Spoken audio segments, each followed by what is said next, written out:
तमोग्निवर्णां तपसा ज्वलन्तीं वैरोचनीं कर्मफलेषु जुष्टां दुर्गां देवीं शरणमहं प्रपद्ये सुतरसी तरसी नमः। यथाग्निर्दाहिका शक्ति रामकृष्णे स्थिता या सर्वविद्या स्वरूपां तां शारदां प्रणमाम्यहम्।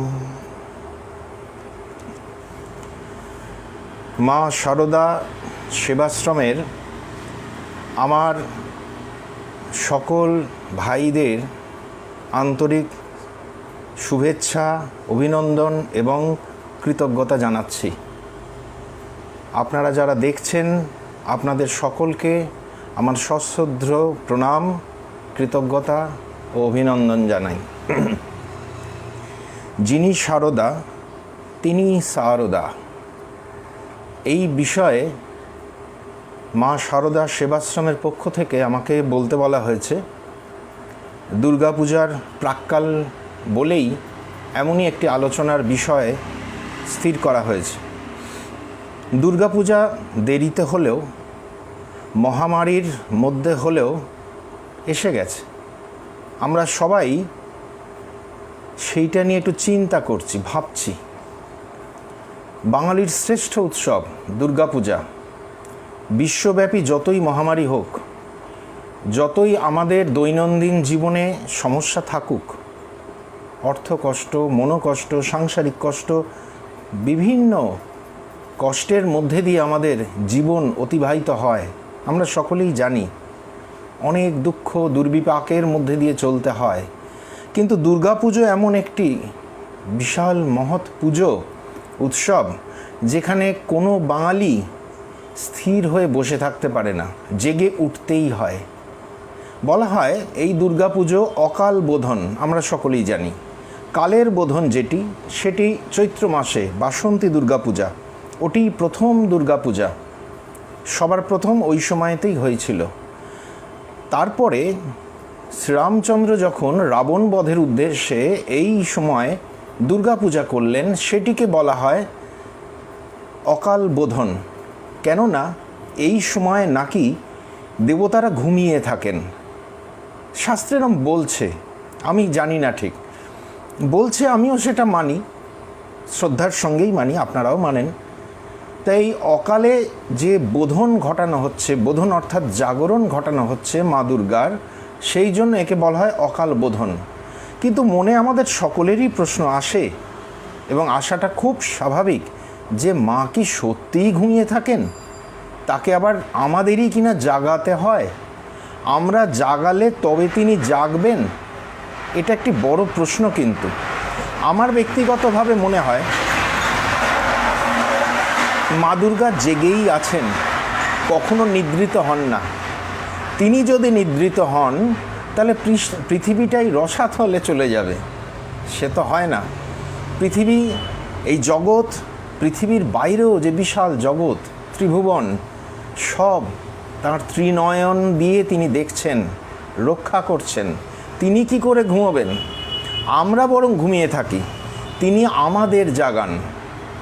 এই জাগানোটা বড় অদ্ভুত। এই কিছুদিন, এক মাস আগে, দুর্গাপূজার কয়েকদিন আগে মহালয়া হয়। এবারে সব কিছুই একটু অন্যরকম। এবারে এক মাস পরে, মহালয়ার এক মাস পরে দুর্গাপূজা হচ্ছে। তাই মহালয়ায় প্রায় প্রতি বছর একটা অদ্ভুত খবর শুনতে পাই কোনো না কোনো জায়গা থেকে। আপনারা হয়তো এর সাক্ষী আছেন। সেটা হলো বাঙালির ভীষণ প্রিয় মহালয়ার ভোরে মহিষাসুর মর্দিনী শোনা। তা সেই মহিষাসুর মর্দিনী শোনার জন্য আগের দিন আমরা অ্যালার্ম দিয়ে রাখি, কারণ ওই সময় তো আমাদের ঘুম থেকে ওটা অভ্যাস নাই, অ্যালার্ম দিয়ে রাখতে হয়। তো অ্যালার্ম দিয়ে নিশ্চিন্ত মনে শুই, হয়তো একটু প্রার্থনাও করি ঠাকুরের কাছে, সময় মতো ঘুমটা ভাঙিয়ে দিও। এত কাণ্ডের পর আমাদের ঘুমটা ঠিক ভেঙে যায়, এবং আমরা রেডিও বা মোবাইল সুইচ অন করে শুনতে থাকি। মনে একটা খুব আনন্দ হয়, কীরকম একটা অদ্ভুত উত্তেজনা বা একটা অদ্ভুত ভালো লাগা, একটা রোমাঞ্চ, সব মিলে একটা অদ্ভুত অনুভূতির সৃষ্টি হয়। বীরেন্দ্রকৃষ্ণ ভদ্রের কণ্ঠে আমরা দেবীর কথা শুনি বা ওই সমবেত কণ্ঠে গান শুনি, শুনতে শুনতে তারপর যখন ওই জাগো দুর্গা বলে গানটি হয়, আমাদের অন্তর কেঁপে ওঠে, আপ্লুত হয়, আমরা একেবারে নিমগ্ন হয়ে যাই সেই গানের মধ্যে, শুনতে শুনতে বিহ্বল হয়ে পড়ি এবং খেয়াল করি না কেউ কেউ হয়তো এর মধ্যে একটু ঘুমিয়েও পড়ি। মা দুর্গাকে জাগিয়ে আমরা কিন্তু নিশ্চিন্তে নাক ডাকিয়ে ঘুমিয়ে পড়ি।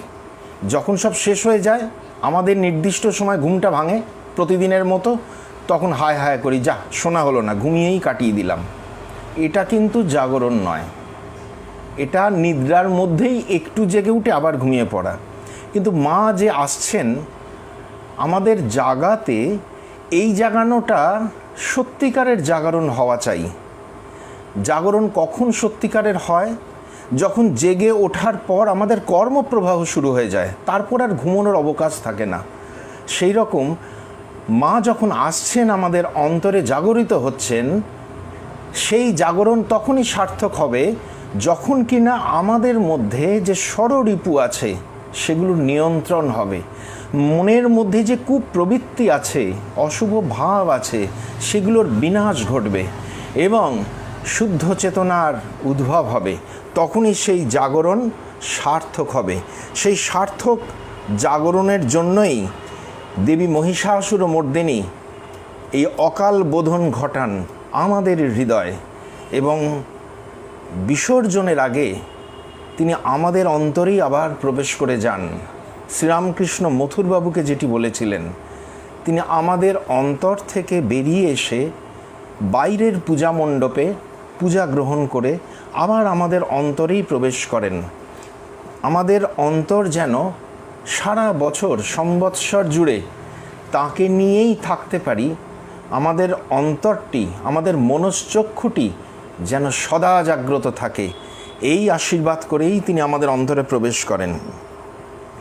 আমরা ভোগ সুখে মত্ত, ষড়রিপুতে আচ্ছন্ন, অচৈতন্য, আমাদের জাগানোর জন্য চেতনা রূপে আমাদের অন্তরে এসে আমাদের চৈতন্য দান করে এই ভব সমুদ্র উত্তীর্ণ করে দেওয়ার জন্যই তার আগমন। তাই শ্রী শ্রী চণ্ডীতে বলা হচ্ছে, দুর্গা ওই দুর্গপারা ওই সারা ওই সর্বকারিণ্যই খ্যাতই তথৈব কৃষ্ণা ওই ধূম্রা ওই সততং নমঃ। দেবী দুর্গা এই জগৎকে ধারণ করে আছেন, তিনি একে সৃষ্টি করেছেন, প্রলয়কালে তিনি একে সংহার করেন। তয়ৈব ধার্যতে সর্বং তয়ৈ তৎসৃজ্যতে জগৎ তয়ৈ তৎপাল্যতে দেবী ত্বমৎসন্তি চ সর্বদা। এই জগতের সব কিছুর মধ্যে তিনি ব্যক্ত হয়ে আছেন, তাই তার পূজায় সকলের অংশগ্রহণ। সেই ধরুন সমাজের সমস্ত স্তরের মানুষ, কৃষক, শ্রমিক, কুমোর, কামার, ব্রাহ্মণ, ব্যবসায়ী, বারবণিতা, ছুতোর, সবার অংশগ্রহণ চাই এই মহাপূজায়। দেবীর মূর্তি ভাবনাতেই এই সমাজের যে চারটি বর্ণ আমরা বলি, সেই চারটি বর্ণের অবস্থান দেখি। ব্রাহ্মণ, ক্ষত্রিয়, বৈশ্য, শূদ্র। ব্রাহ্মণ্য অর্থাৎ জ্ঞান, বিদ্যা, পাঠ, এর প্রতীক হচ্ছেন দেবী সরস্বতী। ক্ষত্রিয় অর্থাৎ রাজকার্য পরিচালনা, প্রশাসন, এই সমস্তের প্রতীক হলেন কার্তিক। বৈশ্য অর্থাৎ ধনসম্পদ, এর প্রতীক হচ্ছেন লক্ষ্মী। এবং শূদ্র অর্থাৎ জনসাধারণ, এর প্রতীক হচ্ছেন গণেশ। এই চারটি বর্ণ ব্রাহ্মণ, ক্ষত্রিয়, বৈশ্য এবং শূদ্র যথাক্রমে সরস্বতী, কার্তিক, লক্ষ্মী এবং গণেশের মধ্যে দিয়ে পরিস্ফুট। শুধু মানুষ কেন, পশুও আছে, তো পশু পাখি সব আছে মায়ের ওই এক চালচিত্রের মধ্যে। পশুদের মধ্যে দেখুন, পশুরাজ সিংহ থেকে শুরু করে একটা ইঁদুর, মাঝে মহিষ, এই তিন রকমই আছে, অর্থাৎ পুরো পশুকুলের প্রতিনিধিত্ব এরা করছে। আছে পাখি, তিন ধরনের পাখি, দিবাচর, নিশাচর। দিবাচরের মধ্যে জলচর এবং স্থলচর। নিশাচর পেঁচা, জলচর হাঁস আর স্থলচর ময়ূর। সকলের অংশগ্রহণ এই মহাপূজায়। আবার দেবীর আরেকটি নাম শ্রী শ্রী চণ্ডীতে বলছে শাকম্ভরী, কারণ জগতে যখন দুর্ভিক্ষ হয়, মানুষ খেতে পায় না, তখন তিনি বৃষ্টি নামিয়ে খাদ্য বা শাক উৎপন্ন করেন, মানুষের ক্ষুধা নিবৃত্তি করেন। দেখুন দেবীর যে প্রতীক নবপত্রিকা, যাকে আমরা কলাবউ বলি, গণেশের পাশে দেখি, তিনি দেবী দুর্গার প্রতীক। এই নবপত্রিকা বিশিষ্ট 9টি উদ্ভিদের সমন্বয়ে গঠিত, অর্থাৎ উদ্ভিদ জগতও মায়ের পূজায় অংশ নিয়েছে, তাকেও আমরা মাতৃরূপে পূজা করছি। দেবীর মহাস্নানে অনেক কিছু লাগে, যেমন ধরুন জল, গঙ্গা জল থেকে শুরু করে বহু নদীর জল, বিশিষ্ট নদীর জল, আবার সমুদ্রের জল, বৃষ্টির জল, শিশিরের জল, ঝর্ণার জল, পুকুরের জল, এমনকি পাতকুয়োর জলও দেবী পূজায় লাগে। মহাস্নানে লাগে গঙ্গা মৃত্তিকা সহ বিভিন্ন ধরনের মৃত্তিকা, এই হস্তিদন্ত মৃত্তিকা, বরাহদন্ত মৃত্তিকা, বারবনিতা গৃহের মৃত্তিকা, তীর্থক্ষেত্রের মৃত্তিকা, চতুষ্পথের মৃত্তিকা, বিভিন্ন ধরনের মৃত্তিকা লাগে, বিভিন্ন খনিজ ধাতু, শস্য, ঔষধি, সব। অর্থাৎ জগতের সব কিছুর মধ্যেই মায়ের অবস্থান, সব কিছু দিয়েই মায়ের পূজা, মহাপূজা। দেবীর চালচিত্রে 33 কোটি দেবদেবীর প্রতিরূপ হিসেবে কিছু দেবতার, দেবীর মূর্তি সেখানে বিরাজমান, অর্থাৎ দেবকুলও সেখানে উপস্থিত। আজ আমাদের পরিবার দেখুন, সমাজ দেখুন, সর্বত্র এক ছবি, হিংসা, ঈর্ষা, স্বার্থপরতা, অহংকার, সব কিছুর জন্য আমাদের এই সমাজ, আমাদের পরিবার ভেঙে টুকরো টুকরো হয়ে গেছে। আজ আমাদের পরিবার নিউক্লিয়ার ফ্যামিলিতে পরিণত হয়েছে, আত্মীয় সম্বন্ধহীন, ভালোবাসাহীন একটা ছোট্ট গোষ্ঠীবদ্ধ স্বার্থপর পরিবারে পরিণত হয়েছে। কিন্তু মা আমাদের দেখিয়ে দিচ্ছেন কিভাবে স্বামী, পুত্র, কন্যা, দেব দেবী অর্থাৎ প্রতিবেশী, এমনকি পোষ্য, তাদের নিয়েও কি সুন্দর একসঙ্গে থাকা যায়। পরিবার সমন্বিতা দুর্গা আমাদের কাছে আদর্শ, এই আদর্শ তিনি স্থাপন করছেন। এই আদর্শ কিন্তু আমাদের ছিল সমাজে, পারিবারিক ঐতিহ্য এখনও 2-1টি মাত্র 51বর্তী পরিবার রয়েছে। এই পারিবারিক ঐতিহ্য আমাদের অত্যন্ত মূল্যবান, আমরা সকলেই বুঝি, কিন্তু আমাদের অহংকার, ইগো, অভিমান ভুলে কখনো এক হতে পারি না। আমাদের মনের মধ্যে যে কালিমাগুলো আছে সেগুলো পরিষ্কার করতে পারি না। দেবী দুর্গা এই শিক্ষাদানও করছেন আমাদের। তিনি আমাদের আরেকটি গভীর তাৎপর্য অনুভব করাচ্ছেন যে অশুভ শক্তিকে বিনাশ করতে গেলে কি চাই না, শক্তি চাই, তার প্রতীক দেবী স্বয়ং। দ্বিতীয় কি চাই? সাহস, শৌর্যবীর্য, তার প্রতীক হচ্ছেন কার্তিকেয়।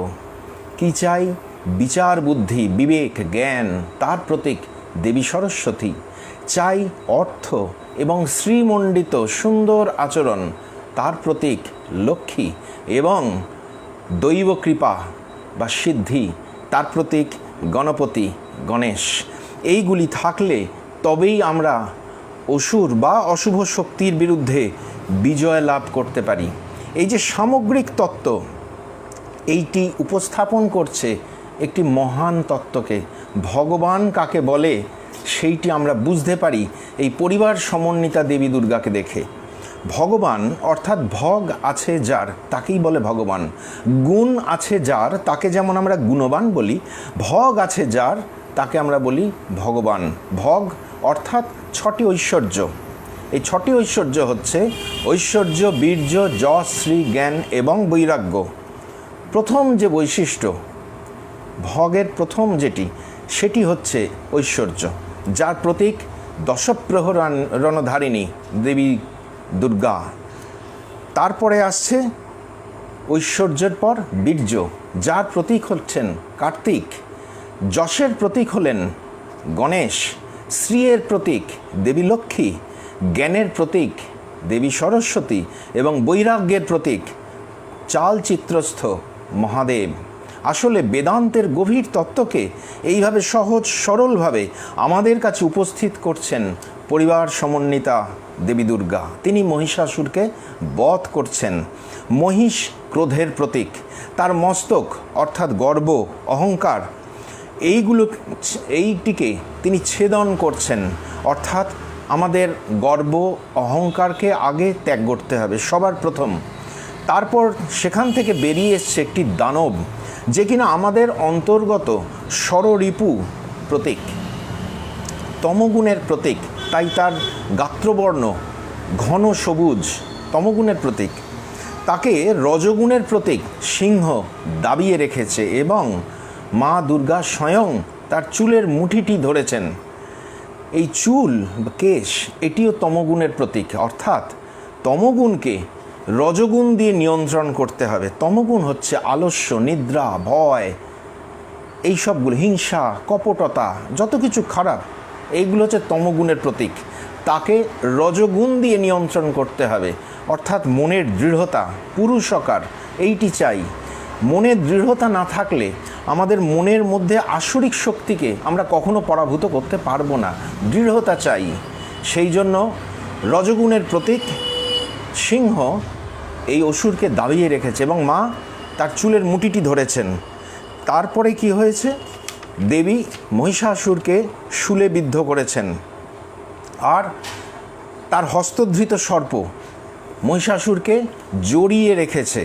এই যে সর্প, এটি যোগের প্রতীক, জীবাত্মাকে পরমাত্মার সঙ্গে যুক্ত করে দিচ্ছে। দেবী অসুরের ক্রোধ, অহংকার অর্থাৎ তমগুণকে নাশ করে রজগুণের সাহায্যে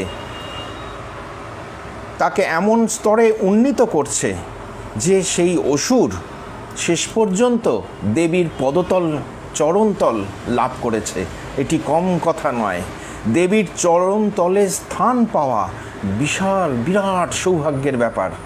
অসুর সেই জায়গায় উত্তীর্ণ হতে পেরেছে কেন না, দেবী তার স্বামী মহাদেব প্রদত্ত ত্রিশূল, যেটি কিনা চৈতন্যের প্রতীক। মহাদেব কল্যাণময়, চৈতন্যময়, তিনি চৈতন্য দান করেন। এই ত্রিশূল সেই চৈতন্যের প্রতীক। মহিষাসুরের বক্ষে চৈতন্য স্পর্শ ঘটাচ্ছেন। দেখুন, অসুর কিন্তু মৃত্যু হয়নি, অসুর কিন্তু বেঁচে আছে, আমরা তাকে দেখছি। আর সেই চৈতন্যের স্পর্শে অসুরের উত্তীর্ণ হয়েছে দেবতায়, যে কারণে অসুরেরও পূজা হয় দুর্গা পূজায়। যেমন অন্যদের হয়, মহিষাসুরেরও পূজা হয় সশ্রদ্ধায়। দেবী দুর্গার যেমন কার্তিক গণেশের মতো ভালো ছেলে রয়েছে, তেমনি অসুরের মতো দুষ্টু ছেলেও আছে। তিনি সকলের মা। ইয়া দেবী সর্বভূতেষু মাতৃরূপেণ সংস্থিতা। দেবী বারবার সম্মুখে ঘোষণা করেছেন, যখনই জগতের অশুভ শক্তির প্রাদুর্ভাব ঘটবে তখনই তিনি আবির্ভূত হয়ে মানব সমাজকে উদ্ধার করবেন। ইত্থং যদা যদা বাধা দানবত্থা ভবিষ্যতি তদা তদাবতীর্যাহম করিষ্যাম্যক্ষরি সংশয়ম। অর্থাৎ দেবীর আবির্ভাব সকল মানবের, জনগণের কল্যাণের তরে। দেবীর প্রিয় পুত্র গণেশ জনগণের প্রতিভু। এই জন্য দেখবেন দেবী ঘটের পাশে গণেশ ঘট স্থাপিত হয়। গণেশ ঘট রাখতেই হয়, নাহলে দেবী পূজা সম্পূর্ণ হয় না। কল্পারম্ভের একটি ঘট থাকে, শ্রী শ্রী চণ্ডী পাঠের জন্য শ্রী শ্রী চণ্ডীর একটি ঘট থাকে, মূল ঘট দেবী ঘট থাকে, আর গণেশ ঘট থাকে, গণেশের জন্য একটি আলাদা ঘট। এই গণেশ ঘট রাখার একটি তাৎপর্য এখানে আমার মনে হয়, গণেশ শুধু দেবীর প্রিয় পুত্রই নন, গণেশ জনগণের প্রতিভু। তিনি গণদের দেবতা, গণদেবতা, গণপতি, অর্থাৎ গণের জন্য মায়ের আগমন, জনগণের জন্য মায়ের আগমন এবং কল্যাণের তরে। ওই জন্য একটি গান আছে না, বিল্ল বৃক্ষমূলে পাতিয়া বোধন গণেশের কল্যাণে গৌরীর আগমন। বিল্ল বৃক্ষ অর্থাৎ কল্যাণময় দেবাদিদেব মহাদেবের প্রিয়তম স্থান, সেইখানেই মা আগমন করেন জগতের কল্যাণের জন্য। আর সেই সঙ্গে বলছেন গণেশের কল্যাণে, আমাদের মতো মানুষের কল্যাণে। গণেশ যেন আমাদেরই অধিপতি। এই জনগণের কল্যাণের জন্য দেবীর আগমন হয়। 1854 সালে বিল্লবৃক্ষতলে দেবীর আগমন হয়েছিল। শিহরে, জয়রামবাটি থেকে একটু দূরে, শ্যামা সুন্দরীর দেবীর গলা পিছন থেকে এসে একটি ছোট্ট বালিকা জড়িয়ে ধরে বলল, আমি তোমার ঘরে এলুম মা। আবার দেখুন, ত্রেতা যুগে ভগবান শ্রীরামচন্দ্র রাবণ বধের জন্য দুর্গাপূজা করেছিলেন। আবার এই যুগে দেখছি কোন তপস্যায় জানি না, রামচন্দ্র মুখোপাধ্যায় স্বপ্নে দেখলেন একটি ছোট্ট বালিকা তার গলা জড়িয়ে ধরে বলছে, আমি তোমার কাছে এলুম। তিনি এলেন জয়রামবাটিতে, যেটি কিনা শিবপুরী। শ্রী শ্রী মা বলেছিলেন জয়রামবাটি শিবপুরী। পরবর্তীকালে দেখা গেল মায়ের যখন মন্দির তৈরি হচ্ছে, ভিত খনন হচ্ছে, সেখান থেকে একটি বাণেশ্বর শিবলিঙ্গ পাওয়া গেল। সেটি এখনও নিত্য পূজিত হয় মাতৃমন্দিরের গর্ভমন্দিরে। সেইখানে মা এলেন। শিবপুরী না হলে মা কি আসেন? জয়রামবাটি শিবপুরী, তাই জন্য দেবীর আগমন হয়েছে সেখানে। মায়ের একজন শিষ্য মানদা শঙ্কর দাশগুপ্ত, তিনি তার বইতে গ্রন্থে লিখছেন, একটি ক্ষুদ্র কুঁড়ি জয়রামবাটির প্রান্তরে জন্মেছিল। দৈবক্রমে তা দক্ষিণেশ্বরের নহবত ঘরে এসে পড়ল। সেখানে এক জাদুকরের স্পর্শে তার দলের পর দল মেলে এক বিশাল প্রস্ফুটিত সহস্র দল কমলে পরিণত হলো। অপূর্ব তার রূপ, রস, গন্ধ, কিন্তু জাদুকর তা কাউকেই জানতে দিলেন না, লুকিয়ে রাখলেন নিজেরই আড়ালে। কি তার ইচ্ছা কে জানবে? কিন্তু তারপর এলো একদিন, জাদুকর অদৃশ্য হলেন জগৎকে কুসুমটি দান করে। কুসুমের কাজ আরম্ভ হলো, তার রূপ, রস, গন্ধ বিতরণের কাজ। কি তার ইতিহাস? একটি নিবেদিত জীবন, একটি স্নেহ সেবার অবিরাম প্রবাহ, একটি শান্তি, মুক্তি ও অভয় বিতরণের অফুরন্ত উৎসব। একই বিকাশ, একই আবির্ভাব, একই মহাকাব্য কথা লিখছেন মানদা শঙ্কর দাশগুপ্ত। শ্রীমা সারদা দেবীর বয়স যখন 5 বছর, তখন তার বিবাহ হয় শ্রীরামকৃষ্ণের সঙ্গে, দক্ষিণেশ্বরের সেই বিখ্যাত জাদুঘর, যিনি তার চেতন স্পর্শে গড়ে তুলছেন এক একখানি প্রাতঃস্মরণীয় মহান চরিত্র। কিছুকাল পর জয়রামবাটিতে গুজব ছড়িয়ে পড়ল, শ্রীরামকৃষ্ণের নাকি মাথা খারাপ হয়েছে, তিনি নাকি পাগল হয়ে গেছেন। বারবার লোকমুখে এইসব কথা শুনতে শুনতে একদিন ধৈর্যহারা হয়ে গেলেন শ্যামাসুন্দরী দেবী। তিনিও বলতে শুরু করলেন, মেয়ের বিয়ে হলো, জামাই নাকি পাগল, আমি কার সঙ্গে বিয়ে দিলাম। মায়ের মুখে কয়েকবার এরম কথা শোনার পর কিশোরী সারদার সে কী যে কষ্ট হয়েছিল, সে তিনি ছাড়া আর কে বুঝবেন। ভানুপিসি কিছুটা জানতেন। একদিন কিশোরী সারদা দেবী বলে উঠলেন, দেখো, আমার কাছে বারবার তুমি পাগল পাগল করোনি, একবার প্রতিনিন্দায় দেহ ছেড়েছি, আবার কি তুমি দেখতে চাও? হরিদাস বৈরাগী, দেশরায় বাড়ি, তিনি মাঝে মাঝে আসতেন মায়ের কাছে গান শোনাতে। তিনি গান শুনিয়ে ভিক্ষা করতেন।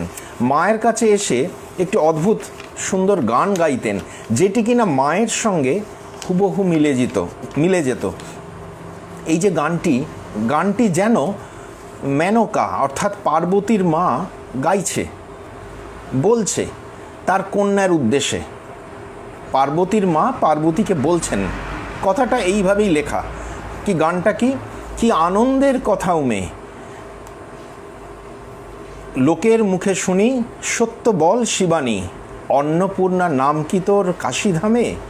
অপর্ণে যখন তোমায় অর্পণ করি, ভোলানাথ ছিলেন মুষ্টিরও ভিখারি। আজ কি সুখের কথা শুনি শুভঙ্করী, বিশ্বেশ্বরী তুই নাকি বিশ্বেশ্বরের বামে। এই গান শুনে মা তো আত্মমগ্ন হয়ে যেতেন, বহুক্ষণ ধরে ভাবস্থ হয়ে থাকতেন। মাঝে মাঝেই আবার শোনাতে বলতেন, একবার গান হওয়ার পর আবার শুনতে চাইতেন। আর শ্যামাসুন্দরী দেবী, তিনি তখন উপলব্ধি করতেন যে হ্যাঁ, কথাটা সত্যি, বলেও ছিলেন।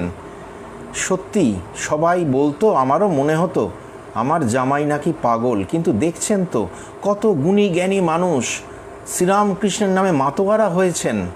দেখছেন চোখের সামনে কত ভদ্র ঘরের ছেলে, কত বিশিষ্ট সন্তান জয়রামবাটির মতো অজপাড়া গায়ে আসছে এবং তার কন্যা সারুর চরণ বন্দনা করছে। তখন তার মনে হতো, কিন্তু কতক্ষণ এই ভাব তার মধ্যে স্থায়ী হতো? তিনি শ্রীরামকৃষ্ণকে সত্যি অবতার ভগবান বুঝতে পেরেছিলেন? নিশ্চয়ই পেরেছিলেন, কিন্তু সবসময় কি মনে থাকতো জানি না। আর চোখের সামনে স্বয়ং মা দুর্গা তার কন্যারূপে এসেছেন, সেটি কি তিনি বুঝতে পারতেন? এরকম কোনো তথ্য অবশ্য আমরা জানি না, আমার অন্তত জানা নেই, কিন্তু মনে হয় হয়তো তিনি বিস্মৃতই হতেন। কেননা জগজ্জননী তার মোহিনী মায়া দিয়ে সবাইকে যে আবৃত করে রাখতেন, কাউকে বুঝতে দিতেন না। একটা উদাহরণ দেওয়া যাক, একটা ঘটনার কথা বলি। জয়রামবাটিতে গিরিশবাবুর সঙ্গে কালীমামার বেজায় তর্ক লেগেছে। শ্রীশ্রীমা দেবী কিনা, তা কালীমামা বলছেন, তোমরা দিদিকে মা জগদম্বা, জগদ্দানী, জগজ্জননী ইত্যাদি কতই কিছু বলো, কই আমরা এক মাতৃগর্ভে জন্মেছি, আমি তো কিছু বুঝতে পারি না। গিরিশবাবু ভক্ত ভৈরব, বিশ্বাসের আকর, তিনি দৃঢ় কণ্ঠে বলছেন, কি বলছো? তুমি এক সাধারণ পাড়া গায়ে ব্রাহ্মণের ছেলে, যজন যাজন পঠন পাঠন ব্রাহ্মণের এইসব কাজ ছেড়ে চাষবাস নিয়ে দিন কাটাচ্ছ। তোমাকে একটা কেউ চাষের বলদ দেবে বলে তুমি তো তার পেছনে পেছনে অন্তত 6 মাস ঘুরতে থাকো, আর অঘটন ঘটনপটীয়সী মহামায়া তোমাকে দিদি রূপে সমস্ত জীবন ভুলিয়ে রাখতে পারেন না। যাও যাও, যদি ইহজন্ম পরজন্মে মুক্তি চাও তো এখনই মায়ের পাদপদ্মে শরণ নাও, আমি বলছি যাও। গিরিশবাবুর এই কথার মধ্যে বিশ্বাস উপলব্ধির এক প্রচণ্ড শক্তি ছিল। কালীমামা তারই অভিঘাতে যেন ছিটকে এসে পড়লেন শ্রী শ্রী মায়ের পদপ্রান্তে এবং গিরিশবাবুর নির্দেশ অনুযায়ী মায়ের চরণ ধরে শরণ নিলেন। কিন্তু মা বললেন, ওরে কালী, আমি তো তোর সেই দিদি, তুই আজ এ কী করছিস? কালীমামা তো দেখলেন সত্যিই তো তাই, এ তো সেই দিদি, কিছুই তো তফাৎ বুঝতে পারছেন না। তিনি ফিরে এলেন গিরিশবাবুর কাছে সেই আগের মনোভাবটি নিয়েই। গিরিশবাবু আবার তাকে পাঠাতে চাইলেন, কিন্তু কালীমামা আর গেলেন না। শ্রী শ্রীচণ্ডীতে বলা হচ্ছে, অনন্ত বীর্যা বৈষ্ণবী শক্তি বিশ্বের আদি কারণ, মহামায়া। তিনি সমগ্র জগৎকে মোহগ্রস্ত করে রেখেছেন। আবার প্রসন্ন হলে তিনি শরণাগত ভক্তকে মুক্তি প্রদান করতে পারেন। তং বৈষ্ণবী শক্তি অনন্ত বীর্যা বিশ্বস্য বীজং পরমাসি মায়া সম্মোহিতং দেবী সমস্তমেতৎ তং বৈ প্রসন্না ভুবিমুক্তি হেতু। জয়রামবাটিতে একদিন কাজ করতে করতে শ্রীশ্রীমা আপন মনে বলে ফেললেন, অনন্ত হাতেও কাজ শেষ করতে পারছি না। কিন্তু হঠাৎ খেয়াল করলেন সেখানে গগন মহারাজ, তার সন্তান রয়েছে, অপ্রস্তুত হয়ে গেলেন। সঙ্গে সঙ্গে নিজের কথাকে একটু মেকআপ দেওয়ার জন্য, চাপা দেওয়ার জন্য বলছেন, দেখো আমার কিনা 2টো হাত, আর বলছি অনন্ত হাত। কামার পুকুরে থাকাকালীন প্রতিদিন একটা অদ্ভুত ঘটনা ঘটতো, আপনারা সকলেই জানেন। হালদার পুকুরে স্নান করতে যাওয়ার আগে মায়ের একটা চিন্তা হতো, আমি একা মেয়ে মানুষ, এই কিভাবে যাব? বেশি দূর তো নয়, ঠাকুরের ঘর থেকে হালদার পুকুর কতটুকু আর।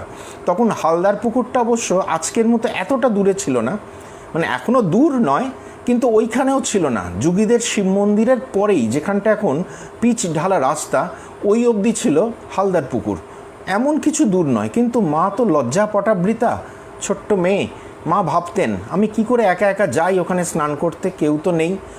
প্রতিদিনই এক ঘটনা ঘটতো। যেদিন তিনি বেরোতেন, যেই দরজা থেকে বেরোলেন, সঙ্গে সঙ্গে দিলেন কোত্থেকে 8টি মেয়ে চলে এলো, গ্রামের বউ।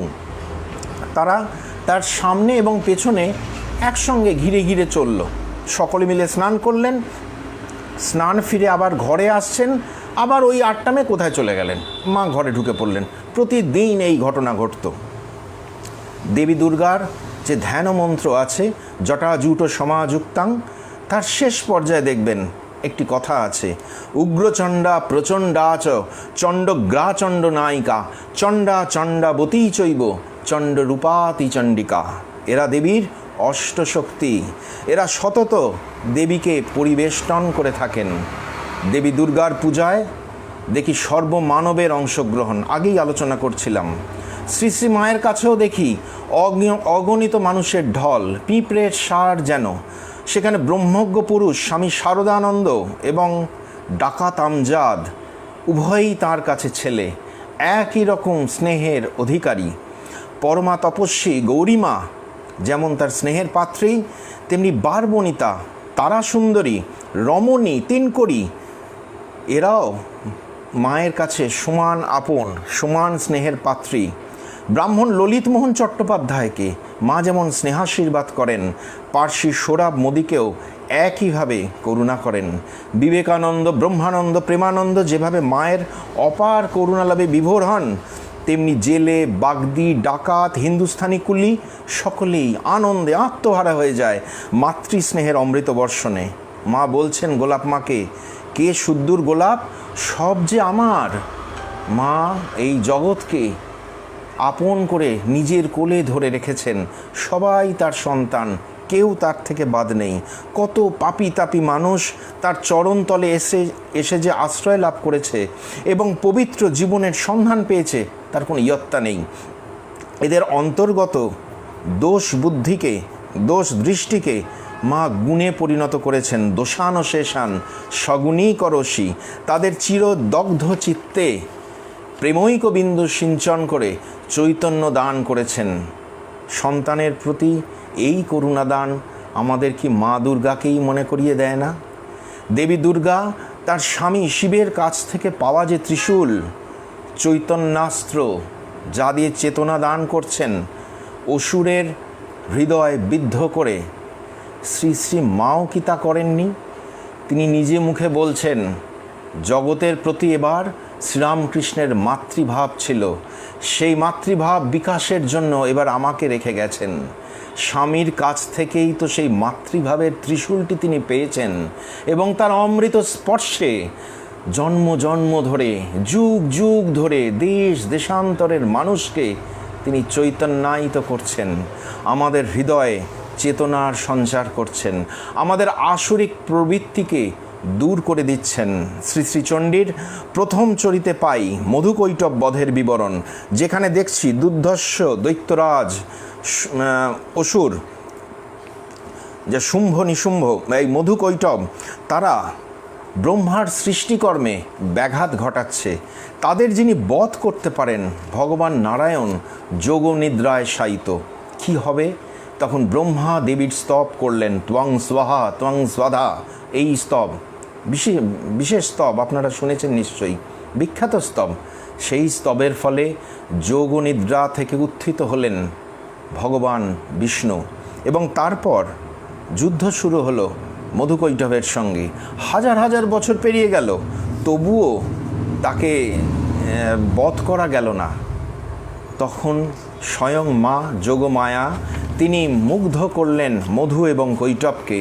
বিষ্ণুর পক্ষে সহজ হলো অসুর বিনাশ, অর্থাৎ অশুভ শক্তি নাশ করতে এবং সৃষ্টিকর্ম রক্ষা করতে দেবী ভিন্ন কোনো গতি নেই। ব্রহ্মা বিষ্ণুর পর এবার মহেশ্বর প্রসঙ্গে আসা যাক।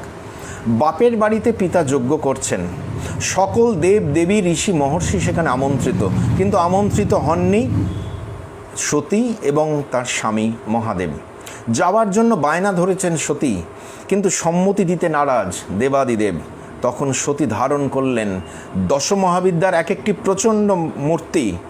তখন ভয়ে বাধ্য হলেন দেবাদিদেব মহাদেব তাকে সম্মতি জানাতে, কারণ তিনি পালানোর পথ পেলেন না। শক্তিকে না মেনে তো কোনো উপায় নেই। শ্রীরামকৃষ্ণ ভাগ্নের হৃদয়রামকে একদিন বলছেন, ওরে হৃদয়ে, একে তুই তুচ্ছ তাচ্ছিল্য করে কথা বলিস বলে ওকে আর কখনো এমন কথা বলিসনি। এর ভেতরে যে আছে সে ফোঁস করলে হয়তো রক্ষা পেলেও পেতে পারিস, কিন্তু ওর ভেতরে যে আছে সে ফোঁস করলে তোকে ব্রহ্মা বিষ্ণু মহেশ্বরও রক্ষা করতে পারবেন না। আবার বলছেন, ও কি যেসে, ও আমার শক্তি, ত্রিশূল চন্দ্রাহিধরে মহাবৃষভ বাহিনী মাহেশ্বরী স্বরূপেণ নারায়ণী নমস্তুতে। আমরা জানি ফলহারিণী কালী পূজার রাত্রে শ্রীরামকৃষ্ণ শ্রী শ্রীমাকে ষোড়শী রূপে পূজা করেছিলেন। ঠাকুর নিজের সমস্ত সাধনার ফল তাঁর চরণে নিবেদন করে প্রণাম করে বলেছিলেন, হে সর্বমঙ্গলের মঙ্গল স্বরূপে, সর্বকর্ম নিষ্পন্নকারিণী, হে শরণদায়িনী ত্রিনয়নী, শিব গেহিনী গৌরী, হে নারায়ণী, তোমাকে প্রণাম করি। মায়ের শরীর খারাপ হলে ঠাকুরের বড্ড দুশ্চিন্তা হতো, বারবার খোঁজ নিতেন। আমরা কি ভুলে গেছি সতীর দেহত্যাগের পর দুঃখ ভারাক্রান্ত মহাদেব কি তাণ্ডব নাই চালালেন জগৎ জুড়ে? শ্রীরামকৃষ্ণের কষ্ট হবে না, চিন্তা হবে না? ঠাকুরের কাছে কেউ যদি কিছু নিয়ে আসতো, তিনি সঙ্গে সঙ্গে সেটি নহবতে পাঠিয়ে দিতেন। বলতেন, কেউ কিছু এখানে আনলে আমি তা নহবতে পাঠিয়ে দিই ওকে দেখাবার জন্য, তা না হলে ওদের মুক্তি হবে কি করে?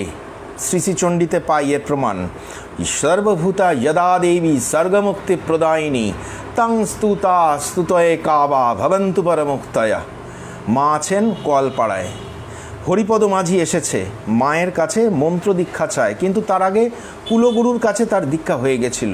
মা বললেন সেই মন্ত্রটি একবার বলতে। হরিপদ মাঝি তার সেই মন্ত্র উচ্চারণ করার সঙ্গে সঙ্গে দেখছেন দেবী দুর্গা দাঁড়িয়ে আছেন তার সামনে। শ্রীরামকৃষ্ণের বিশিষ্ট ভক্ত মনমোহন মিত্র একদিন এসছেন কলকাতার কাঁকুরগাছিতে। মা তখন ঠাকুর ঘরে ঠাকুরের পূজায় ব্যস্ত। তিনি মাকে এসে দর্শন করছেন। প্রথম দর্শন মাত্রই তার উপলব্ধি হলো স্বয়ং দেবী পার্বতী যেন কৈলাসে বসে শিব পূজায় রত। নলিনী দিদি বারবার কাশি যাওয়ার বায়না ধরেছে। মা তাকে বলছেন, কাশি কাশি করছিস? কাশীর অন্নপূর্ণা কি কথা বলছে? শঙ্করাচার্য যাঁর স্তবগাথায় বলছেন প্রত্যক্ষ মাহেশ্বরী, এবার তিনি এসেছেন বাংলার এই মাটিতে মাতৃরূপে। শ্রীশচন্দ্র ঘটক তার স্মৃতিকথায় লিখছেন, কাশীতে শ্রী শ্রীমাকে প্রণাম করে ফিরছি, দেখলাম তিনি এক পাশ থেকে বাম চক্ষু দিয়ে আমাদের নিরীক্ষণ করছেন। চক্ষুটি নাসিকা থেকে কর্ণ পর্যন্ত বিস্তৃত এবং অতিশয় উজ্জ্বল। চোখের ভুল মনে করে হাত দিয়ে চোখ রগড়িয়ে চেয়ে তাই দেখলাম। 2-3 বার চেয়েও এর কোনো পরিবর্তন লক্ষ্য করলাম না। শ্রী শ্রী চণ্ডীতে পাচ্ছি দেবতারা বলছেন, ঈষৎ সাহাস মমলং পরিপূর্ণচন্দ্র বিম্বানুকারী কানকোত্তম কান্তিকান্তম। দেবতারা দেবীকে স্তব করে বলছেন, এ তত্ত্বে বদনং সৌম্যং লোচনত্রয় সমন্বিতম পাতুন লোচনত্রয় ভূষিতং পাতুন সর্বভূতেভ্য কাত্তায়নী নমস্তুতে। মায়ের ওই শ্রীমুখ দেখে, দেবী দুর্গার ওই শ্রীমুখ দেখে দেবতারা বলছেন, আমাদের সমস্ত ভয় কেটে যাচ্ছে। আমাদের এই মুখই, এই সুন্দর আনন সমস্ত বিপদ থেকে রক্ষা করে। আপনারা ভাবুন, মা যখন স্থূল শরীরে ছিলেন তখন এবং এখনও যখনই আমরা কোনো দুঃখ হতাশায় মুহ্যমান হই, যখনই কোনো বিপদে পড়ি, একবার মায়ের মুখটি স্মরণ করি এবং কিছুক্ষণ পরেই বা কিছুদিন পরেই সেটা থেকে কিভাবে উদ্ধার হয়ে যায়, এর লক্ষ লক্ষ উদাহরণ আছে, প্রমাণ আছে। শ্রী শ্রী চণ্ডীতে যা বলা হচ্ছে তত্ত্বভাবে, সেটি বাস্তবে দেখছি শ্রী শ্রী মায়ের জীবনে। শ্রী শ্রী চণ্ডীর শারদা, আমাদের সামনের সারদা, দুজনেই এক। অধ্যাপক গোকুল দাস দে সকালবেলায় বেড়াতে বেড়াতে একদিন বাগবাজারে গঙ্গার ঘাটে এসেছেন। এসে উপরে পাড় থেকে দেখছেন একেবারে একটু দূরে নিচে শেষ ধাপে শ্রী শ্রী মা তাঁর দিকে পেছন করে গঙ্গার দিকে মুখ করে জপ করছেন। তার মনে চণ্ডীর স্তব শুরু হয়ে গেল। তিনি চণ্ডীর স্তব করতে লাগলেন।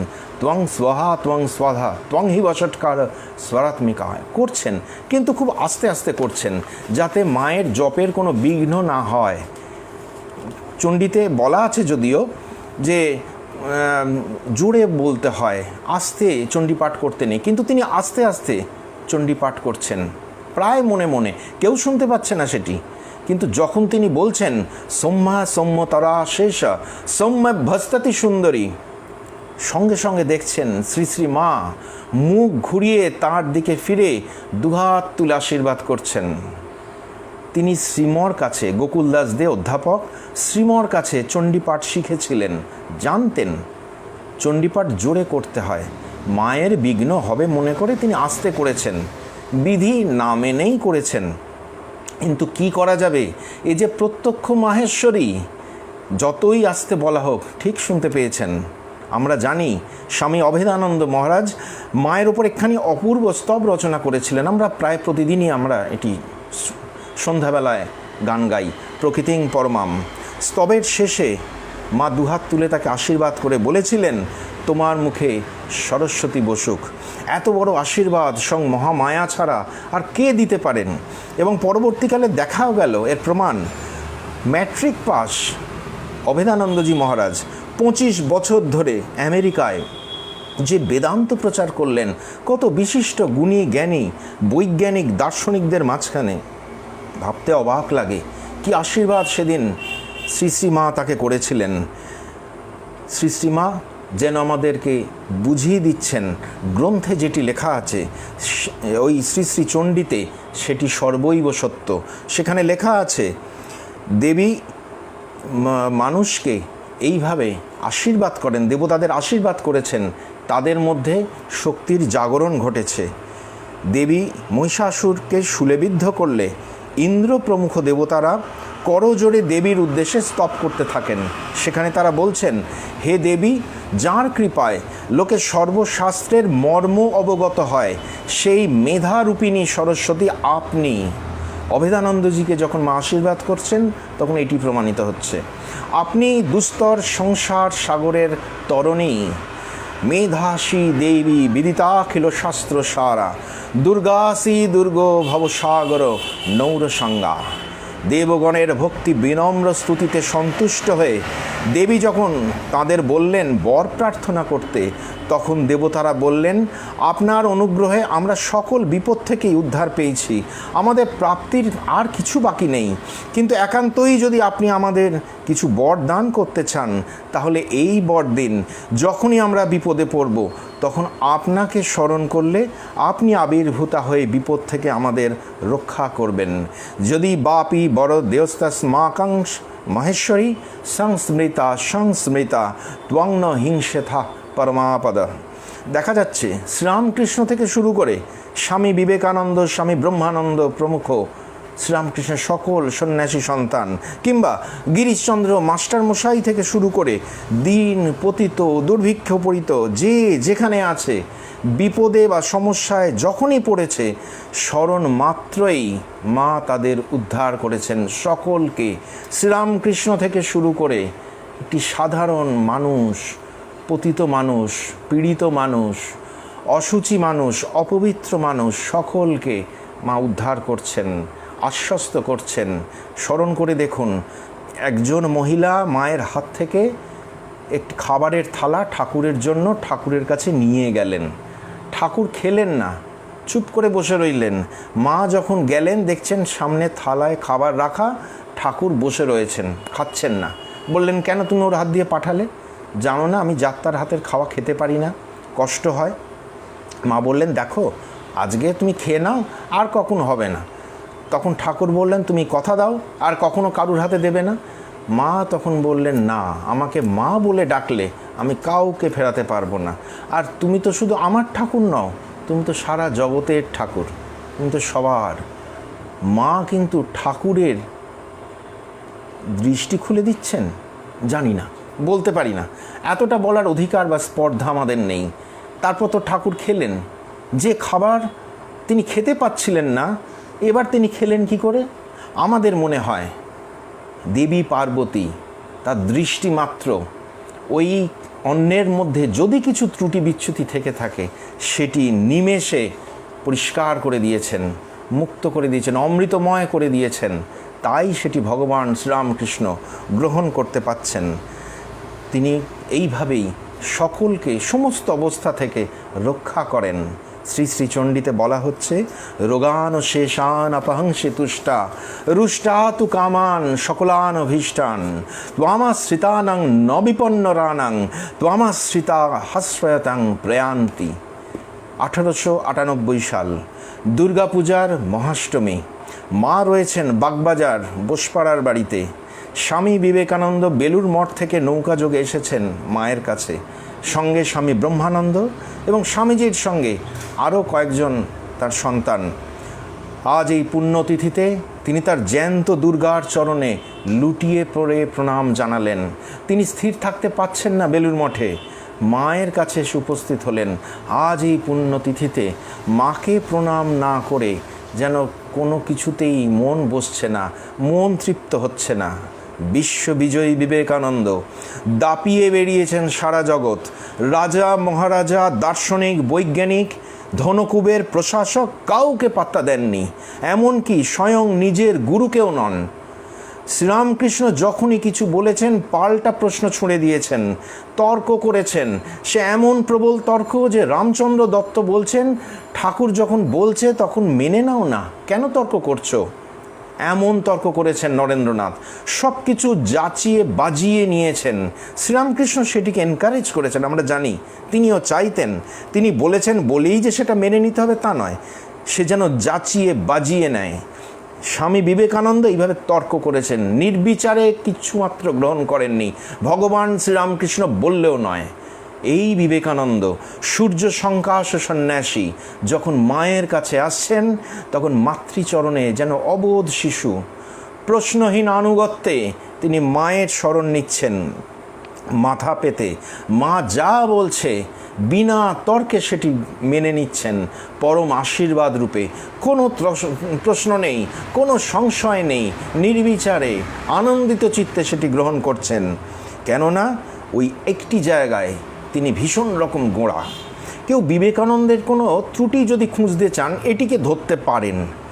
আমরা তো খুঁজে পাই না তার মধ্যে কোনো ত্রুটি, তা অনেকে তো আছে বিবেকানন্দের ত্রুটি খুঁজতে খুব পছন্দ করে। এইটাকে একটু দেখতে পারেন ভেবে, যে এইভাবে বিবেকানন্দকে যদি কিছুটা ছোট করে দেওয়া যায়, কারণ তিনি তো গোঁড়া বড্ড এই ক্ষেত্রে। হ্যাঁ, তিনি সমস্ত গোঁড়ামির ঊর্ধ্বে উঠেছেন, কিন্তু এই গোঁড়ামিটাকে ছাড়তে পারেননি। তিনি নিজের মুখেও স্বীকার করছেন। আমেরিকা থেকে এক পত্রে স্বামী শিবানন্দ মহারাজকে লিখছেন, মা ঠাকুরন কি বস্তু বুঝতে পারোনি, এখনই কেহই পারবে না, ক্রমে পারবে।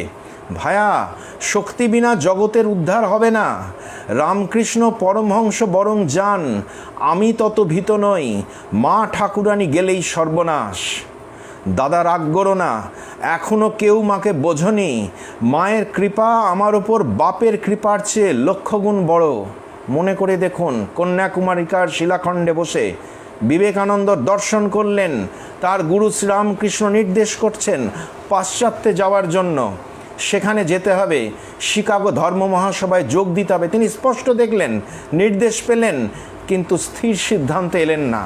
তিনি একটি চিঠি লিখলেন জয়রামবাটিতে মায়ের কাছে, মাকে জানালেন তার মনের ইচ্ছার কথা। মা যদি বলেন তবেই তিনি যাবেন। মা সম্মতি জানাতে তিনি হাঁপ ছেড়ে বাঁচলেন, বললেন এবার আমি নিশ্চিন্ত হলাম। তখন স্বামী বিবেকানন্দ আমেরিকা যাওয়ার জন্য প্রস্তুত হলেন। মায়ের কথা শেষ কথা, এরপর আর কোনো কথা চলে না। তা সেই বিখ্যাত পত্রে স্বামীজি লিখছেন, ওই মায়ের দিকে আমি একটু গোঁড়া। তুমি জমি কিনে জ্যান্ত দুর্গা মাকে যেদিন বসিয়ে দেবে সেই দিন আমি একবার হাঁপ ছেড়ে বাঁচব।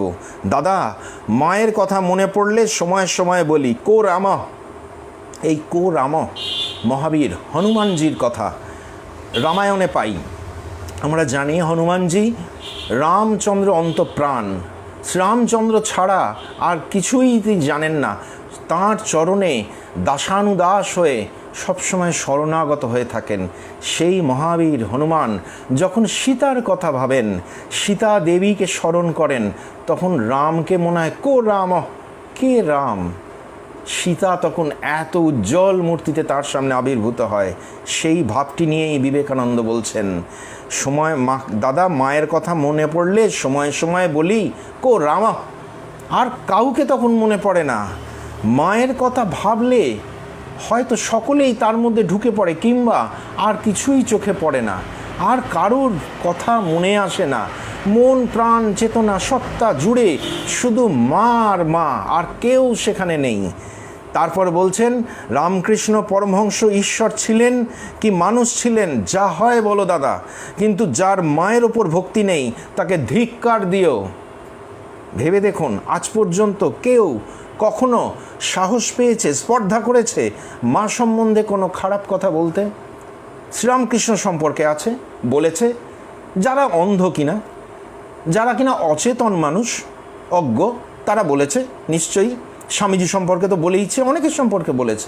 মা সম্পর্কে বলার সাহস পেয়েছে? পাবে না কখনো। স্বয়ং সরস্বতী জিভটাকে আটকে রেখে দেবেন। তার বিরুদ্ধে যদি কোনো খারাপ কথা উচ্চারিত হয়, সেই মানুষটির যে সর্বনাশ হয়ে যাবে, মা সেটি হতে দেবেন না। তিনি স্নেহময়ী জননী, তিনি আমাদের জীবটাকে সংযত করে রেখেছেন। যত ভুল কথা বলি, যত অপরাধ করি, যত খারাপ কথা বলি, চূড়ান্ত অপরাধটি তিনি কিছুতেই করতে দেবেন না। মায়ের বিরুদ্ধে কথা বলা কোনোদিনও কারো পক্ষেই সম্ভব হবে না। ঐশ্বর্যময়ী জননী আর ইনি ছাড়া কে? 1901 সাল স্বামী বিবেকানন্দ বেলুড় মঠে শুরু করলেন প্রতিমায় দেবী দুর্গার পূজা। শ্রী শ্রী মায়ের সম্মতি নিয়েই মা স্বয়ং উপস্থিত থাকলেন সেই পূজায়। পুরাণের দেবী, গ্রন্থাবদ্ধ দেবী, তত্ত্বের দেবী, চিরাচরিত প্রথা মেনেই তার পূজা হলো বেলুড় মঠে। কার উপস্থিতিতে? যিনি নূতনের দেবী, যিনি গ্রন্থি মোচক দেবী। পুরাণের দেবী নন, নূতনের দেবী। গ্রন্থাবদ্ধ দেবী নন, গ্রন্থি মোচক দেবী। বাস্তবের দেবী, তত্ত্বের দেবী নয়, সেই সারদা দেবীর উপস্থিতিতে। অনেকে প্রশ্ন করেন, স্বামী বিবেকানন্দ যখন জানতেনই শ্রী শ্রীমা জ্যান্ত দুর্গা, তখন তাঁকে পুজো না করে প্রতিমায় দেবী পূজা করলেন কেন? এটা কি দ্বিচারিতা হলো না? এর উত্তরটা খুব স্পষ্ট। দেখুন, আমরা যখন ছোট ছিলাম, আমাদের তো বটেই, এখনও সকলকেই, শিশুদের এই অ আ হ্রস্বই দীর্ঘই শেখাতে গিয়ে ওই অজগর, আম, ইঁদুর, ঈগল এদের সব দরকার পড়ে। আবার লিকার বোঝাতে গিয়ে ডিগবাজি খেতে হয়। এত কাণ্ড করে তবে ভাষা, বর্ণ, ছন্দের মধ্যে মানুষের প্রবেশাধিকার ঘটে। অর্থাৎ কি না, একটা বাহ্য দৃষ্টান্ত, একটা সহজলভ্য দৃষ্টান্ত না থাকলে মানুষ কখনো গভীরে প্রবেশ করতে পারে না। মনটাকে ভুলিয়ে তার মধ্যে প্রবেশ করাতে হয়। শিশুকে যদি বলি তুমি বলো অ, সে বলবে, কিন্তু মনে ঢুকবে না। যখন অজগর বলবো তখন একটা তার মধ্যে আনন্দ, রোমাঞ্চ হবে। সেই অজগর বলতে গিয়ে সে অই বলবে। দেবী দুর্গার প্রতিমার সামনে দাঁড়ালে আমরা যখন তাকে ভাববো, গভীরে প্রবেশ করব, তখন শ্রী শ্রী মাকেই দেখতে পাবো, আর অন্য কিছু নয়। এই ধর্মভীরু মানুষের জন্যই, তাদের মধ্যে ধর্মভাবের জাগরণ ঘটানোর জন্যই, ধর্ম থেকে অধ্যাত্ম রাজ্যে পৌঁছানোর জন্যই স্বামী বিবেকানন্দ প্রতিমায় দুর্গাপূজার মধ্যে দিয়ে জ্যান্ত দুর্গার পূজা করেছিলেন। তাঁর কথায় স্পষ্ট প্রমাণ আছে তিনি জ্যান্ত দুর্গারূপে শ্রী শ্রী মাকে কী শ্রদ্ধায় প্রণাম জানিয়েছিলেন, আকুতি জানিয়েছিলেন, আত্মসমর্পণ করেছিলেন। এ যদি না হয় তাহলে কি হতো? যদি প্রতিমায় দুর্গা পূজা না করে সরাসরি শ্রী শ্রী মাকেই আমাদের সামনে রাখা হতো, আমরা না বুঝতাম প্রতিমা পূজা, মা দুর্গার মহিমা, না বুঝতাম শ্রী শ্রী মাকে, আমাদের ওই কালী মামা হয়ে থাকতে হতো। গিরিশচন্দ্রের পথে যাওয়া যেত না। গিরিশচন্দ্র বুঝতে পেরেছিলেন, তাকে শ্রীরামকৃষ্ণ বুঝিয়ে দিয়েছিলেন, নিরঞ্জনানন্দজি বুঝিয়ে দিয়েছিলেন, স্বামীজির কথা পড়ে তিনি বুঝেছিলেন গিরিশচন্দ্র ইনি কে, জ্যান্ত দুর্গাটি কে। যে গিরিশচন্দ্র নিজের বাড়িতে একসময় দেবী দুর্গার মূর্তি ভেঙে টুকরো টুকরো করে মাটিতে পুঁতে দিয়েছিলেন, সেই গিরিশচন্দ্র পরবর্তীকালে নিজের বাড়িতে শ্রী শ্রী মায়ের পূজা করলেন। প্রাণের পরিতৃপ্তি ঘটল। বিদেশ থেকে স্বামী বিবেকানন্দ চিঠিতে লিখলেন, ধন্য গিরিশের বংশ, সে জ্যান্ত দুর্গার পূজা করেছে। এই গিরিশচন্দ্রের পথই আমাদের পথ। মাকে বুঝতে হবে, মাকে ধরতে হবে, নাহলে কালী মামার মতো সারা জীবন ওই 6 মাস বলদ দেবে বলে তার পেছনে পেছনে ঘোড়ার মতো ঘুরে বেড়াতে হবে। জগৎজননীর শ্রীচরণ লাভ হয়তো আর হয়ে উঠবে না। তবে শ্রী শ্রীমা কখনো চাইতেন না তার এই ঐশী স্বরূপ প্রকাশিত হয়ে যাক। চির অবগুণ্ঠনবতী মা সাধারণ পল্লী নারীর মতোই ঘরকন্যার কাজে সারাদিন ব্যস্ত থাকতেন। কখনো কখনো শুদ্ধ আদার ভক্তের কাতর প্রার্থনায় তিনি আপন স্বরূপ উদ্ঘাটন করেছেন, তাও তাদের ভাব অনুযায়ী। একই মহাশক্তি কারোর ভাব অনুসারে দেখাচ্ছেন তিনি দুর্গা, কারোর কাছে তিনি লক্ষ্মী, কারো কাছে তিনি সরস্বতী, কারো কাছে কালী, কারো কাছে জগদ্ধাত্রী। আবার এই রকম তথ্য আছে, আমরা পাচ্ছি একদিন আত্মমগ্ন হয়ে বলেই ফেলেছিলেন, আনমনা হয়ে স্বরূপে অবস্থান করে তিনি বলেই ফেলেছিলেন, আমি সেই চিরপুরাতন আদ্যাশক্তি জগন্মাতা, জগৎকে কৃপা করতে আবির্ভূত হয়েছি, যুগে যুগে এসেছি, আবার আসব। যে স্বরূপ তিনি প্রকাশ করুন না কেন, শেষ পর্যন্ত তিনি ফিরে এসেছেন সেই মাতৃরূপেই, যে রূপে তিনি কিনা স্বচ্ছন্দ সাবলীল। আমরা শ্রী শ্রী চণ্ডীর বহু স্তবে তাকে দেখতে পাই, তার উদ্দেশ্যে নিবেদন করতে পারি। আমরা করজোড়ে মায়ের সামনে চণ্ডী পাঠ করে তাকে আনন্দদান অবশ্যই করতে পারি। তিনি আমাদের তুষ্টির জন্য সব কিছু গ্রহণ করবেন, শুনবেন, আনন্দ সহকারে শুনবেন। আমরা আনন্দ পাচ্ছি বলেই শুনবেন। কিন্তু তাকে যদি জিজ্ঞেস করা হয়, মা তোমার কোনটা খুব ভালো লাগলো, মা তখন ওই পঞ্চম অধ্যায়ের ওই 71 নম্বর শ্লোকটি বলবেন, যেখানে কিনা লেখা আছে, ইয়া দেবী সর্বভূতেষু মাতৃরূপেণ সংস্থিতা নমস্তস্যৈ নমস্তস্যৈ নমস্তস্যৈ নমো নমঃ। তিনি সন্তানদের নিয়ে আনন্দ করতে খুব ভালোবাসেন। তারা পেট ভরে খাবে, খাবার পর একটু মুখে পান দেবে, মুখটা টুকটুকে লাল হবে। তারা সৎ জীবন যাপন করবে, সকলকে নিয়ে আনন্দে থাকবে এবং সবচেয়ে বেশি প্রাণ দিয়ে ভালোবাসবে ভগবান শ্রীরামকৃষ্ণকে। আর মাঝে মাঝে মায়ের কাছে এসে একটু আবদার করবে। মা আমাদের কাছে শুধু এইটুকুই চান, আর কিছু চান না। কোনো দিনও তার কাছে সকাল থেকে হয়তো কেউ আসেনি, শোনা যাচ্ছে মা বলছেন, আজ আর কোনো ছেলে এলো না, একটি দিন বৃথা গেল। এই একটি দিন বৃথা গেল আমরা শ্রীরামকৃষ্ণের মুখে একবার শুনি। যখন তিনি জগৎজননীর দর্শন পাচ্ছেন না দক্ষিণেশ্বরে, সেই তীব্র সাধনার কাল, একের পর এক দিন চলে যাচ্ছে, দেখছে সূর্যাস্ত হচ্ছে, হাউ হাউ করে কাঁদছে, মা আজ তুইও দেখা দিলি না, এই দিনটা যেন বিফলে গেল। আর জগৎজননী মা তার সন্তানদের দেখতে পাচ্ছেন না বলে বলছেন দিনটি বিফলে গেল। দেখা গেল তারপরেই নতুন নতুন কিছু ভক্ত এসে গেল, দিনটি বিফলে গেলই না।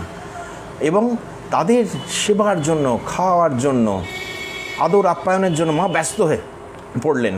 তার শারীরিক কষ্ট যতই থাক, তার যতই পায়ে বাত হোক, যত তার শরীর অসুস্থ হোক, সন্তান এসছে তাদেরকে একটু রেঁধে খাওয়াবেন, এর জন্য মায়ের কি প্রাণাধিক কষ্ট সহ্য করছেন।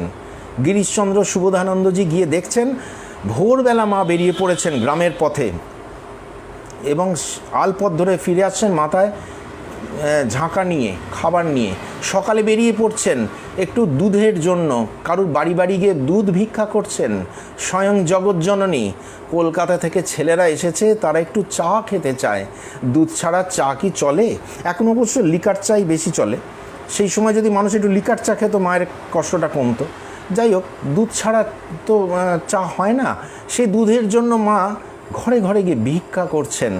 সন্তানের জন্য কত আকুতি তার, কত ভালোবাসেন। সত্যি স্বামীজি যথার্থই বলেছেন, এমন মা আর হবে না। তার ইচ্ছায় হাজার হাজার বিবেকানন্দ হতে পারে, স্বামীজি নিজে বলছেন, কিন্তু এমন মা আর হবে না। এই মাকে পেলে, মায়ের ভালোবাসায় একবার ডুব দিলে, তখন কি সত্যি আর মনে আসে কে দুর্গা, কে কালী, কে সরস্বতী, কে লক্ষ্মী? তখন মনে হয় না, শুধু মা। মাতৃসাগরে যেন আমরা চিরকাল এইভাবে ডুবে থাকতে পারি। আমাদের পরম সৌভাগ্য।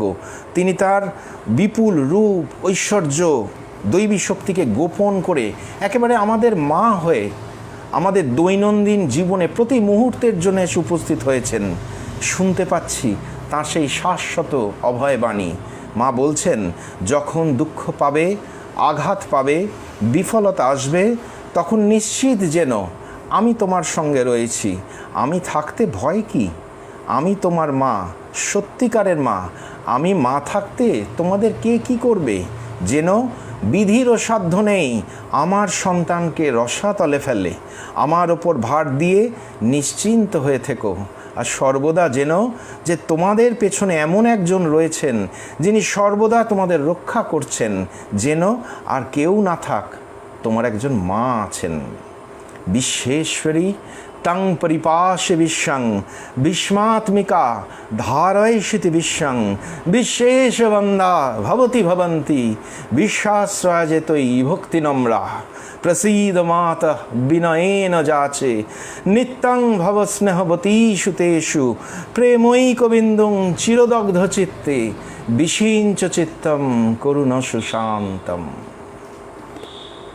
প্রণাম। সকলে ভালো থাকবেন। মাকে নিয়ে এই পুজোয় সকলে আনন্দ করবেন, সকলকে নিয়ে। মায়ের আশীর্বাদ সবসময় আমাদের সঙ্গে আছে, এটি যেন আমরা অনুভব করতে পারি। মায়ের কাছে আমাদের এই প্রার্থনা। নমস্কার, ধন্যবাদ।